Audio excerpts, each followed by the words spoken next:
With Valentine's Day quickly approaching, we wanted to chat with a relationship expert. So joining us to talk about a variety of different things is licensed psychologist, Dr. Nicole Berkens. Thanks so much for joining us this morning.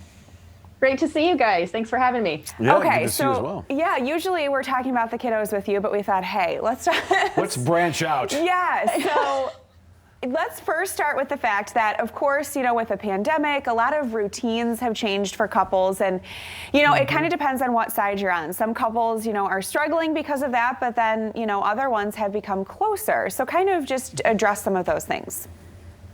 Yeah, I mean, just like every other part of our lives, the pandemic has kind of turned things upside down in lots of ways, and relationships are no different. Some couples are reporting that the sheltering in place, the pandemic situation has brought them closer, not just literally spending more time together in their home, but, emotionally closer, relationally closer. But we are also seeing studies showing that a significant number of couples are experiencing more stress and challenge. Up to 40% are reporting significantly increased sort of fighting, negativity, just challenges that they're dealing with.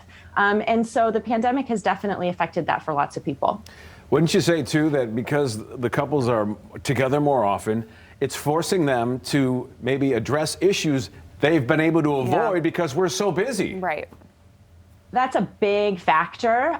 We tend to construct our lives and our schedules in a way that it sort of allows us to feel more comfortable and maybe avoid some of the uncomfortable things, right? And as you said, what the pandemic has done is taken away a lot of the things outside of the home and the family unit that we typically spend time doing, including work, which people are still engaging in, but they're doing it from home around their significant other. So it has forced the issue. So what's come to the surface for many couples are things that have been brewing for a long time that just haven't been addressed. But even for couples who felt that they were doing pretty well heading into this situation, spending that much time around each other and not having your normal outlets for things that you do for stress relief, things that you do for yourself, just normal life routines, has created stress for everybody. And as stress increases, not only does that impact us individually, but it impacts our relationships too, for sure. Okay, so let's just touch on a few things that people can kind of, take with them and take away into their relationship. Yeah.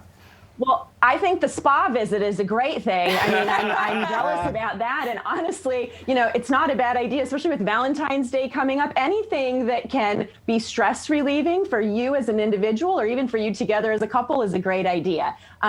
But communication is the big one here, especially as we're spending a lot more time together. We need to be more intentional, not just about the logistical day-to-day communication about who's doing what, although that's important, but also scheduling time to talk periodically about how we're really thinking and feeling about things, what we need from each other. That kind of communication is really important. I do think the planning ahead, especially for couples where there are children involved and sort of the dividing up responsibilities, how is the day or the week going to go, that kind of communication is helpful too.